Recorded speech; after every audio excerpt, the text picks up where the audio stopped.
Good afternoon, Colin here with Techout. Today I'm going to be showing you the invisible shield screen protector that I installed on my S21 Ultra and why you should not buy one. So as you can see here, we have a few bubbles in it, but it's not too bad. It's actually pretty good. The main issue I had here was with the application tool. You can see these little pieces on the top and bottom here where it should snap in.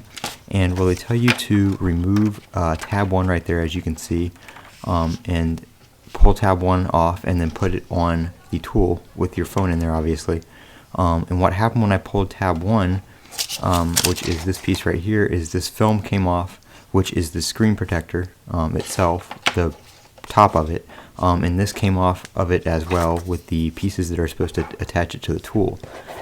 So it did not stay on there. It actually pulled the front off rather than the back adhesive that goes on the phone. So the installation tool is flawed and the instructions are flawed. So just a little buyer beware for the invisible shield screen protector.